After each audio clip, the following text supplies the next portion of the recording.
Hello all, welcome back to my channel MK designs customize your fashion. మీరు కనుక నా ఛానల్ని కొత్తగా చూస్తున్నట్లయితే please like, share and subscribe to my channel. So ఈరోజు మనం princess cut boat neck blouse ఎలా కట్ చేయాలి ఏంటి అనేది తెలుసుకుందాము. ఓకే, ఇంకా లేట్ చేయకుండా వీడియోలోకి వెళ్ళిపోదాము. దీనికోసం ఎప్పుడైనా సరే ప్యాటర్న్ మేకింగ్ అనేది మనకి క్లాత్ మీద డైరెక్ట్గా తీసుకునే దానికన్నా మన కరెక్షన్స్ ఏమైనా ఉంటే అది ముందు ప్యాటర్న్లో డ్రాఫ్టింగ్లో కరెక్షన్స్ చేసేసుకుంటే డైరెక్ట్ క్లాత్ మీద ఈజీగా చేయగలం అనమాట. ఓకేనా. ఇప్పుడు కింద ఒక బేస్ లైన్ తీసుకుంటాము, దానిపైన ఇంకో 1/2 ఇంచ్లో ఒక లైన్ తీసుకుని అక్కడి నుంచి మీ ఎగ్జాక్ట్ లెంత్ ఎంతైతే ఉందో అంతవరకు పైకి వీడియోలో చూపిస్తున్న విధంగా ఒక లైన్ డ్రా చేసుకోండి. అలాగే పైన ఒక 1/4 ఇంచ్ వరకు స్టిచ్చింగ్ కోసం ఒక లైన్ అనేది డ్రా చేసుకోండి. సో ఇక్కడ నేను మీకు మెజర్మెంట్స్ చూపిస్తున్నాను కదా. చెస్ట్ వచ్చేసి 35.5, బర్స్ట్ వచ్చేసి 37.5, 37.5, వేస్ట్ వచ్చేసి 30.5, ఆర్మ్ హోల్ వచ్చేసి 16 ఇంచెస్. ఇవి basic measurements for blouse making. అలాగే స్లీవ్స్ వచ్చేసి 8 ఇంచెస్, అంటే స్లీవ్ లెంత్ వచ్చేసి 8 ఇంచెస్. స్లీవ్ డౌన్ ఎంత తీసుకోవాలి, బైసెప్ ఎంత తీసుకోవాలి అనేది నేను మళ్ళీ చెప్తాను.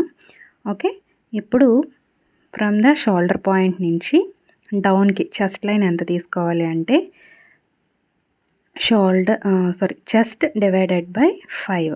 ఓకే, చెస్ట్ డివైడెడ్ బై 5 చేస్తే ఎంతైతే రీడింగ్ వచ్చిందో అది మనం తీసుకుంటాం. అలాగే షోల్డర్ వచ్చేసి మీ ఫుల్ షోల్డర్ ఎంతైతే ఉంటుందో దాన్ని బై 2 చేస్తే ఎంత వాల్యూ అయితే వస్తుందో అదే వాల్యూని అక్కడ డ్రా చేయండి. ఓకే, ఇప్పుడు chest round. Okay, chest round ఎంత తీసుకోవాలి అంటే చెస్ట్ డివైడెడ్ బై 4 చేసి దానికి ఒక 1/2 ఇంచ్ కలుపుకోవాలి. ఇలా 1/2 ఇంచ్ కలుపుకొని ఎంతైతే రీడింగ్ వచ్చిందో దాన్ని అక్కడ మార్క్ చేసుకోవాలి. ఇప్పుడు అక్రాస్ బ్యాక్ అనేది తీసుకోవాలి. అక్రాస్ బ్యాక్ ఎలా తీసుకుంటాము అంటే మీ షోల్డర్ ఎంతైతే పెట్టారో దానికి 1/4 ఇంచ్ తగ్గించి పెట్టుకోండి. 1/4 ఇంచ్ తగ్గించి పెట్టుకోండి, అదే అక్రాస్ బ్యాక్ అవుతుంది. ఇప్పుడు వీడియోలో చూపిస్తున్న విధంగా షోల్డర్ లైన్ నుంచి చెస్ట్ లైన్కి ఎంతైతే ఉందో దాన్ని 1/2 చేయండి. ఆ వచ్చిన దాన్ని కింద పార్ట్ నుంచి మళ్ళీ 1/2 చేయండి. ఆ వచ్చిన దాంట్లో మళ్ళీ మిడ్ పాయింట్ నుంచి ఎంతైతే 1/2కి మార్క్ చేసామో అక్కడి నుంచి మళ్ళీ ఇంకొక 1/2, ఆ 2 లైన్లకి మిడ్ లైన్లో ఒక 1/2. ఇక్కడ చాలా జాగ్రత్తగా గమనించండి. ఇలా చేస్తే మీకు ఆర్మ్ హోల్ అనేది చాలా పర్ఫెక్ట్గా వస్తుంది, యాక్యురేట్గా వస్తుంది. ఓకే, ఈ విధంగా మార్క్ చేసుకొని కర్వ్ స్కేల్ ఎలా అయితే నేను పెట్టానో అలా పెట్టుకొని ఎక్కడైతే 2 జాయింట్ అవుతున్నాయో అక్కడ మార్క్ చేసుకోండి. అలాగే షోల్డర్ నుంచి ఎక్కడైతే మీరు మిడ్ పాయింట్ కంటే కింద ఒక మార్క్ అనేది డ్రా చేశారో ఆ పాయింట్స్ అన్నీ కలిసే విధంగా ఈ విధంగా మార్క్ చేసుకోవాలన్నమాట. ఓకే, ఈ విధంగా మార్క్ చేసుకున్న తర్వాత ఇప్పుడు ఆర్మ్ హోల్ అనేది చెక్ చేసుకోండి. ఫస్ట్ మీరు ఆర్మ్ హోల్ డ్రా చేసిన వెంటనే ఆర్మ్ హోల్ అనేది చెక్ చేసుకోండి. మీరు మొత్తం కంప్లీట్ అయిన తర్వాత ఆర్మ్ హోల్ చెక్ చేద్దాము అంటే డ్రాఫ్టింగ్ అంతా మళ్ళీ స్టార్టింగ్ నుంచి గీయాల్సి వస్తుంది. అందుకోసం ముందే గీసుకోండి. ఇక్కడ ఎంత వచ్చింది, 8.5 ఇంచెస్ వచ్చింది కదా, అంటే 17 ఇంచెస్ ఆర్మ్ హోల్ వచ్చింది. ఎందుకు అంటే ఇది లైనింగ్ కాబట్టి నేను 1 ఇంచ్ యాడ్ చేశాను. ఎందుకు అంటే ఆర్మ్ హోల్ అనేది ఎగ్జాక్ట్ 16 ఇంచెస్ పెట్టుకున్నట్లయితే ఇది బోట్ నెక్ కాబట్టి పట్టేసే ఛాన్సెస్ ఉంటుంది అండర్ ఆర్మ్లో. అందుకని చెప్పి 1 ఇంచ్ ఎక్స్ట్రా కంఫర్ట్ కోసం మనం పెట్టుకోవాలన్నమాట. ఓకేనా. ఇప్పుడు వీడియోలో చూపిస్తున్న విధంగా స్లోప్ అనేది పర్పెండిక్యులర్గా స్కేల్ పెట్టుకుని మీరు ఎంతైతే షోల్డర్ వెయిట్ పెట్టాలనుకుంటున్నారో అంతవరకు ప్లస్ సీమ్ ఎలవెన్స్ యాడ్ చేసుకొని కూడా మీరు మార్క్ చేసుకోవాలి. నేను ఇక్కడ 2.75 ఇంచెస్ పెట్టాను, ఆర్ మీరు 2.5 పెట్టుకోవచ్చు. అంటే ఒక 1/2 ఇంచ్ టు 3/4 ఇంచ్ మీకు స్టిచ్చింగ్లోకి పోయినా 2 ఇంచెస్ పర్ఫెక్ట్గా షోల్డర్ అనేది డ్రాప్ అవుతుంది, షోల్డర్ అనేది కరెక్ట్గా వస్తుందన్నమాట. ఓకే, ఇప్పుడు ఈ విధంగా వీడియోలో చూపిస్తున్నట్టు స్కేల్ని ఈ విధంగా పెట్టుకొని కొంచెం డైరెక్ట్ స్ట్రైట్గా కాకుండా ఇలా స్లాంట్గా మార్క్ చేసుకొని పెట్టుకోండి. ఇలా చేసినట్లయితే బోట్ నెక్ షేప్ అనేది చాలా పర్ఫెక్ట్గా డ్రాఫ్ట్ అవుతుందన్నమాట. ఓకేనా. ఈ విధంగా బ్యాక్ పార్ట్ అనేది మ్యాక్సిమం 50% కంప్లీట్ అయిపోయింది. వేస్ట్ మనం కంప్లీట్ చేసేస్తే అయిపోయినట్టే. సో వేస్ట్ వచ్చేసి 30.5 అని చెప్పాను కదా, దాంట్లో 4వ భాగాన్ని తీసుకుంటాము. అక్కడ మార్క్ చేసుకుంటాము. ఈ విధంగా మార్క్ చేసుకున్న తర్వాత 1 ఇంచ్ ఎక్స్ట్రాగా డాట్ కోసం మార్క్ చేసుకుంటాము. యాక్చువల్గా అయితే డీప్ నెక్కి 3/4 ఇంచే డ్రా చేస్తాము. బట్ ఇది బోట్ నెక్ కాబట్టి కొంచెం బాడీని పట్టి ఉంచడం కోసం మనం 1 ఇంచ్ వరకు డాట్ అనేది తీసుకుంటాం అన్నమాట. ఓకే, ఇప్పుడు చెస్ట్ లైన్ నుంచి వేస్ట్ లైన్కి లైన్ కలిపేసి మీ వేస్ట్ డాట్ ఎక్కడ వస్తుందో అక్కడ మార్క్ చేసుకోవాలి. నేను ఇక్కడ వచ్చేసి 4.2 ఇంచెస్ దగ్గర నేను మార్క్ చేశాను. ఓకే, ఈ విధంగా మార్క్ చేసిన తర్వాత ఇప్పుడు ఇక్కడి నుంచి బర్స్ట్ పాయింట్ ఎంతవరకు అయితే వస్తుందో ఆ పాయింట్ దగ్గర వరకు మీరు డాట్ అనేది డ్రా చేయాల్సి ఉంటుంది. సో అక్కడ డాట్ అక్కడ వరకు వస్తుంది, కానీ అక్కడ క్లాత్ అనేది ఎక్సెస్గా రాకూడదు. అక్కడ వరకు వచ్చి ఆగిపోవాలి డాట్ అనేది. ఓకే, ఈ విధంగా డ్రా చేసిన తర్వాత వీడియోలో చూపిస్తున్నట్టు డాట్ని ఫోల్డ్ చేసి కరెక్ట్ స్ట్రైట్ లైన్లో వచ్చే విధంగా డ్రా చేసుకోవాలి.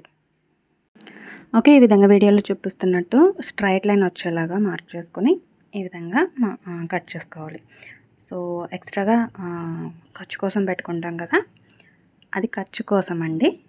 1.5 ఇంచెస్ కానీ 1.25 ఇంచెస్ కానీ పెట్టుకోండి, అంతకంటే ఎక్కువ పెట్టుకోవద్దు. ఇప్పుడు బ్యాక్ పార్ట్ని బేస్ చేసుకుని ఫ్రంట్ పార్ట్ అనేది కట్ చేయాలి. బ్యాక్ పార్ట్ని ఫ్రంట్ పార్ట్ మీద ప్లేస్ చేసి ఈ విధంగా వీడియోలో చూపిస్తున్నట్టు పైన ఎక్కడైతే మనం బ్యాక్ పార్ట్ని ఏ విధంగా మెజర్మెంట్స్ తీసుకున్నామో సేమ్ అదే లైన్లో స్ట్రైట్ లైన్స్ అనేవి డ్రా చేసుకోవాలి. షోల్డర్లో ఒక స్ట్రైట్ లైను, అలాగే చెస్ట్ లైన్లో ఒక స్ట్రైట్ లైను, అలాగే లెంత్ ఎంతైతే పెట్టుకున్నామో అంతవరకు కూడా ఒక లైన్ అనేది డ్రా చేసుకోవాలి. ఈ విధంగా డ్రా చేసిన తర్వాత ఇక్కడ జాగ్రత్తగా గమనించండి, నెక్ వచ్చేసి ఒక 1/4 ఇంచ్ అనేది ఫ్రంట్కి డ్రా చేయాలి. ఎందుకు అంటే నెక్ ఫ్రంట్కి డ్రా చేయడం వల్ల ఫ్రంట్లో నెక్ అనేది లూజ్ రాకుండా ఉంటుంది. ఇది బోట్ నెక్ కదా, అందుకోసం అని చెప్పి ఒక 1/4 ఇంచ్ అనేది ఫ్రంట్కి డ్రా చేస్తాం. షోల్డర్ అంతే ఉంటుంది, బట్ బ్యాక్ నెక్ కన్నా ఫ్రంట్ నెక్ అనేది 1/4 ఇంచ్ తగ్గించి ఉంటుంది విడ్త్. ఓకే, ఇప్పుడు ఈ విధంగా డ్రా చేసుకున్న తర్వాత అండ్ అలాగే ఈ ప్రిన్సెస్ కట్లో పైన షోల్డర్ లైన్ అనేది మనం డ్రా చేసిన దానికంటే ఇంకొక 1/4 ఇంచ్ అనేది పైకి డ్రా చేసుకుంటాం. ఎగ్జాక్ట్గా అదే లైన్లో కాకుండా ఇంకో 1/4 ఇంచ్ అనేది ఎక్సెస్గా పైకి డ్రా చేసుకుంటాం. ఇది ఎందుకు అంటే ప్రిన్సెస్ కట్ అనేది ఎప్పుడు ఎత్తి పెడుతుంది, సో అందుకోసం అనమాట. ఇప్పుడు చెస్ట్ లైన్ నుంచి పైకి 2.5 ఇంచుల్లో ఒక మార్క్ అనేది చేసుకోవాలి. ఓకేనా, మార్క్ చేసుకున్నాము. ఇప్పుడు నెక్ డెప్త్ వచ్చేసి 2.75 ఇంచులు పెట్టాను, అంటే 2 3/4. వెనకాల 2.5 పెట్టాను, ఇక్కడ 2 3/4 పెట్టాను. మీరు కావాలంటే ఎగ్జాక్ట్గా బ్యాక్ ఎంత పెట్టుకున్నారో ఫ్రంట్ కూడా అంతే పెట్టుకోవచ్చు, బట్ ఇంతకంటే దించకండి. అది బోట్ నెక్ షేప్ అనేది మీకు ఎట్టి పరిస్థితుల్లో రాదు, ఇంకా కిందకి దించే కొద్ది. మ్యాక్సిమం 2.5 కన్నా కిందకి దించొద్దు. ఓకే, ఇప్పుడు అయిపోయింది కదా. ఇప్పుడు చెస్ట్ లైన్లో ప్రిన్సెస్ కట్ కోసం ఏం చేయాలి అంటే chest divided by 4 plus 2.25 inches. ఈ 2.25 ఇంచెస్ ఎందుకు అంటే 1 ఇంచ్ అనేది ఎక్స్ట్రా గ్యాప్ కోసం, 3/4 ఇంచ్ అనేది స్టిచ్చింగ్ కోసం. ఓకే, అక్కడికి ఎంత అయింది, 1 3/4 అయింది, ప్లస్ 1 ఇంచ్ అనేది లూజింగ్ కోసం. ఓకేనా, ఇప్పుడు అపెక్స్ పాయింట్ వచ్చేసి మీ అపెక్స్ అంటే బస్ట్ పాయింట్ వచ్చేసి ఎంత అంటే మీ హైయెస్ట్ షోల్డర్ పాయింట్ నుంచి బస్ట్ వరకు ఎంత అయితే లెంత్ ఉందో అంత. అలాగే అపెక్స్ వచ్చేసి మీ బస్ట్ వాల్యూ ఎంతైతే ఉందో దాన్ని డివైడెడ్ బై 10 చేసి దానికి 1/2 ఇంచ్ కలపండి. ఆ 1/2 ఇంచ్ ఎందుకు అంటే సీమ్ అలవెన్స్, స్టిచ్చింగ్ కోసం మనకి ఎక్స్ట్రా క్లాత్ కావాలి కదా, సో దానికోసం అనమాట. నేను ఇది ఇంక్లూడింగ్ సేమ్ అలవెన్స్తో, మీరు డైరెక్ట్గా ఈ ప్యాటర్న్ని క్లాత్ మీద పెట్టి ఎటువంటి సీమ్ అలవెన్సెస్ ఏమీ పెట్టక్కర్లేకుండా డైరెక్ట్గా కట్ చేసేయచ్చు అనమాట. ఓకే, ఈ విధంగా పెట్టిన తర్వాత ఇప్పుడు బస్ట్ డివైడెడ్ బై 4 చేసాం కదా, ప్లస్ 1.25 ఇంచెస్ ఆర్ 1.5 ఇంచెస్. 1.25 నుంచి 1.5 ఇంచ్ వరకు మీరు పెట్టుకోవచ్చు. 0.25 ఇంచెస్ పెద్ద ప్రాబ్లం ఏం కాదు. అలాగే కప్ సైజ్ వచ్చేసి 3.25 ఇంచెస్ నేను డౌన్కి పెట్టాను. ఓకే ఇక్కడ వరకు కంప్లీట్ అయిపోయింది. ఇప్పుడు ఎక్కడైతే మనం బర్స్ట్ పాయింట్ పెట్టుకున్నామో ఆ లైన్ని కింద వరకు ఎక్స్టెండ్ చేసుకోవాలి. అంటే వేస్ట్ లైన్ వరకు ఎక్స్టెండ్ చేసుకుంటాం. ఇప్పుడు బర్స్ట్ పాయింట్ నుంచి పైకి ఒక లైన్ డ్రా చేసుకోవడానికంటే ముందు మనం ఎక్కడైతే అక్రాస్ బ్యాక్, ఇందాక అక్రాస్ బ్యాక్ గురించి చెప్పుకున్నాం కదా, ఇప్పుడు అక్రాస్ ఫ్రంట్ గురించి. అక్రాస్ ఫ్రంట్ ఏంటంటే మీ ఫుల్ షోల్డర్ ఎంతైతే ఉందో దాని నుంచి -2 చేసేయండి. వచ్చిన తర్వాత దాన్ని బై 2 చేస్తే ఎంతైతే వాల్యూ వస్తుందో దానికి 0.25 ఇంచెస్ కలుపుకోండి. ఆ 0.25 ఎందుకు అంటే ఎక్స్ట్రాగా మనం కుట్టేటప్పుడు ఆ క్లాత్ దాంట్లోకి వెళ్తుంది కదా, దానికోసం. ఇలా కలిపిన తర్వాత, ఇలా మీరు రీడింగ్ తీసుకున్న తర్వాత ఎలా అయితే కర్వ్ వస్తుందో వీడియోలో చూపిస్తున్నట్టుగా డ్రా చేయండి. ఇప్పుడు చెస్ట్ లైన్ దగ్గర నుంచి 1 ఇంచ్ మార్క్ చేసుకుని ఆ 1 ఇంచ్కి బస్ట్ లైన్కి పైన షోల్డర్ లైన్ నుంచి ఎక్స్టెండెడ్లో ఒక లైన్ అనేది డ్రా చేయండి. ఈ విధంగా డ్రా చేసి మీకు ఆర్మ్ హోల్ కర్వ్ దగ్గర ఎంతైతే మెజర్మెంట్ వచ్చిందో చెస్ట్ లైన్ దగ్గర కర్వ్ దగ్గర కూడా అంతే మెజర్మెంట్ వచ్చేలాగా తీసుకుని అక్కడి నుంచి ఫ్రెంచ్ కర్వ్ యూస్ చేసి ఈ విధంగా ఆర్మ్ హోల్ అనేది డ్రా చేయండి. ఓకేనా? ఈ విధంగా డ్రా చేసుకున్న తర్వాత ఇప్పుడు చెస్ట్ లైన్ నుంచి వేస్ట్ లైన్కి మార్క్ చేసేయండి. ఈ విధంగా అయిపోయిన తర్వాత ఇప్పుడు ఏం చేయాలంటే మీరు వేస్ట్ లైన్లో మొత్తం టోటల్ మెజర్మెంట్ ఎంత ఉన్నది అనేది క్యాలిక్యులేట్ చేయాలి. ఇక్కడ వచ్చేసి టోటల్ వాల్యూ ఎంతైతే వచ్చిందో దానికి వేస్ట్ వాల్యూ అనేది తీసేయాలి. అంటే ఇక్కడ ఎంత వచ్చింది, యాక్చువల్గా 10.5 వచ్చింది. 10.5లోంచి వేస్ట్ వాల్యూ వచ్చేసి 7.5. నేను 30 ఇంచెస్ లాగానే తీసుకున్నాను. 7.5 అంటే తీసేస్తే 3 ఇంచెస్ వచ్చింది. సో 3 ఇంచెస్లో మళ్ళీ 3/4 ఇంచ్ అనేది స్టిచ్చింగ్ కోసం కావాలి కాబట్టి ఆ 3/4 ఇంచ్ కూడా తీసేస్తే 2.25 ఇచ్చింది. సో ఆ 2.25ని అటు హాఫ్ ఇటు హాఫ్ 2.25ని బై 2 చేసి సగం ఇటు సగం అటు డాట్కి ఈ విధంగా ఉండేలాగా మార్క్ చేయాలి. ఓకేనా? సో ఇక్కడ 2.25 పెట్టాం కదా, అదే కప్ సైజ్ మనం 3.3 మనం cup size cup line mark చేసాం కదా, అక్కడ ఒక 3/4 ఇంచ్ తగ్గించి మార్క్ చేసుకోండి. అంటే 2.25లోంచి 3/4 ఇంచ్ తీసేస్తే ఎంతైతే వాల్యూ వస్తుందో అంత మీరు మార్క్ చేసుకోండి. ఇప్పుడు బర్స్ట్ పాయింట్ నుంచి కర్వింగ్ స్కేల్ ఉపయోగించి ఈ విధంగా మార్క్ చేసుకోండి. పైన లైను కింద లైను కలిసే విధంగా మ్యాక్సిమం కలపడానికి ట్రై చేయండి. ఒక 1 పాయింట్ అలా ఉన్నా పర్లేదు. ఇక్కడ కూడా సేమ్ బర్స్ట్ షేప్ అనేది మీ బర్స్ట్ ఏ షేప్లో ఉంటుందో ప్రిన్సెస్ కట్ అనేది ఆ షేప్ రావాలి. అలా వస్తేనే ఎక్కడా ముడతలు లేకుండా పర్ఫెక్ట్గా వస్తుంది. సో కొంచెం జాగ్రత్తగా షేపింగ్ అనేది ఇవ్వండి. ఇది మీరు ప్రాక్టీస్ చేసే కొద్దీ వస్తుంది ఈ షేపింగ్ ఇవ్వడం. స్టార్టింగ్లో నేర్చుకునే వాళ్ళకి ఈ షేప్ అనేది పర్ఫెక్ట్గా రాదండి. సో మీరు ట్రై చేస్తూ ఉండండి, ఈజీగా వచ్చేస్తుంది. సో ఇప్పుడు ఎక్స్ట్రాగా 1.25 ఇంచెస్ ఆర్ 1.5 ఇంచెస్ మీరు బ్యాక్ కట్ చేయంత పెట్టారో బ్యాక్ బాడీస్కి, సో ఫ్రంట్ కూడా అంతే పెట్టుకోవాలి. అండ్ అలాగే డాట్ ఈ ప్రిన్సెస్ కట్లో ప్రిన్సెస్ లైన్ అనేది ఎంతైతే లెంత్ వచ్చిందో ఇటువైపుది కూడా యోక్ పార్ట్ కూడా సేమ్ అంతే వచ్చే విధంగా మార్క్ చేసుకుని ఈ విధంగా కట్ చేసుకోవాలి. సో ఈ విధంగా ప్రిన్సెస్ కట్ అనేది రెడీ అయిపోయింది. సో ఇప్పుడు షేపింగ్ అనేది చేసుకోవాలి. షేపింగ్ అనేది కూడా చాలా ఇంపార్టెంట్ అండి. ప్రిన్సెస్ కట్లో మీకు నడుం దగ్గర వేస్ట్ దగ్గర షేపింగ్ అనేది ఎంత బాగుంటే మీకు అంత బాగా ఎలివేట్ అవుతుంది కటింగ్ అనేది. ఓకే, ఇలా మనం ఫోల్డ్ చేసినప్పుడు ఆర్మ్ హోల్ అనేది ఎల్ షేప్లో రాకూడదు, ఇలా రౌండ్ షేప్లోనే రావాలి. అలా రౌండ్ షేప్లో వస్తేనే ముడతలు అనేవి రావన్నమాట. ఓకే, చూసారు కదా 8.5 అనేది కరెక్ట్గా వచ్చింది. సో బ్యాక్ 8.5 వచ్చింది, ఫ్రంట్ కూడా 8.5. తర్వాత ఇప్పుడు యోక్ పార్ట్ని కరెక్ట్గా వచ్చిందా లేదా అనేది చెక్ చేసుకోవాలి. మనకి ఏ కరెక్షన్స్ ఉన్నా ఈ ప్యాటర్న్లోనే కరెక్షన్ చేసుకోవాలి. వన్స్ క్లాత్ మీదకి వెళ్ళిన తర్వాత అది కుట్టడం తప్ప ఇంకా ఎక్స్ట్రాగా దాంట్లో కరెక్షన్స్ ఏమీ చేయొద్దు. యాజ్ ఇట్ ఈజ్ ఇది ఎలా ఉందో సేమ్ ప్యాటర్న్ అలాగే డ్రా చేసి కుట్టండి, పర్ఫెక్ట్గా వస్తుంది. సో స్లీవ్స్ వీడియో తీస్తున్నాను అనుకుని మర్చిపోయాను. సో చెప్తాను చూడండి. స్లీవ్ లెంత్ వచ్చేసి 8 ఇంచెస్ ప్లస్ 1 ఇంచ్ స్టిచ్చింగ్ కోసం కలుపుకొని 9 ఇంచెస్కి నేను డ్రా చేసుకున్నాను.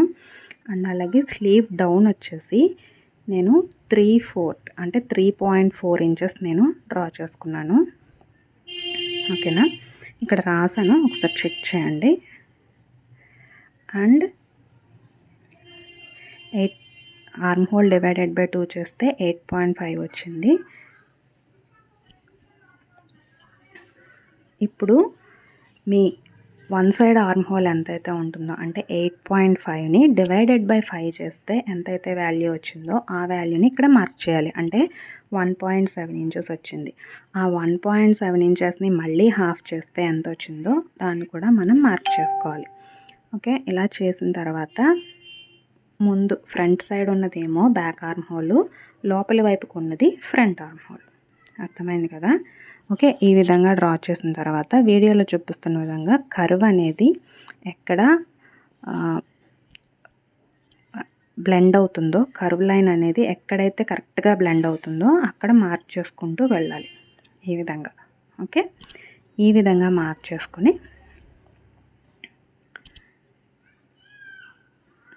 ఒక్కసారి ఆర్మ్ హోల్ కూడా చెక్ చేసుకోవాలి, మీరు అనుకున్నంతగా వచ్చిందా లేదా అనేది. 8.5 అనేది పర్ఫెక్ట్గా రావాలి కదా. చూసారు కదా, 8.5 అనేది పర్ఫెక్ట్గా వచ్చింది. సో ఈ విధంగా మనం ఆర్మ్ హోల్ అనేది డ్రా చేసుకుంటే అయిపోతుంది. సో ఇప్పుడు సైడ్ని కూడా మనం లైన్ డ్రా చేసేసుకుని ఎక్స్ట్రాగా ఖర్చు కూడా పెట్టుకొని మనం స్లీవ్ అనేది కంప్లీట్ చేసేస్తాం. ఓకే, కంప్లీట్ చేసిన తర్వాత 1-2 సార్లు క్రాస్ చెక్ చేసుకోమన్నాను కదా. సో బ్యాక్ స్లీవ్ బ్యాక్ పెట్టి కరెక్ట్గా జాయింటింగ్ అనేది కరెక్ట్గా వస్తుందా లేదా అనేది చూడండి. Okay, finish. Next front arm whole కూడా సేమ్ ఇదే విధంగా ఎక్కడైతే ఎంతైతే మనం క్లాత్ జాయిన్ చేయడం కోసం ఖర్చు వదిలామో ఆ ఖర్చు ఉంచుకొని ఏదైనా పిన్ పెట్టండి కదిలిపోకుండా. పెట్టిన తర్వాత ఇప్పుడు దాని మీద కూడా ఫ్రంట్ ఆర్మ్ హోల్ని పెట్టి ఫ్రంట్ సైడ్ వచ్చే విధంగా పెట్టుకొని ఇక్కడ కూడా ఒకసారి చెక్ చేయండి. సో ఫ్రంట్ కూడా కరెక్ట్గా వస్తుందా లేదా అనేది ఒకసారి చెక్ చేయండి. ఓకే, ఎస్, ఇది కూడా పర్ఫెక్ట్గా వచ్చింది.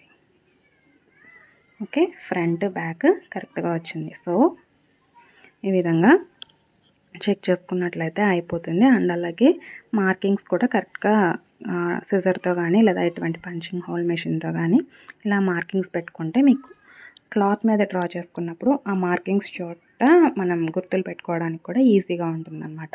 సో ఈ వీడియో నచ్చినట్టయితే లైక్ చేయండి, షేర్ చేయండి.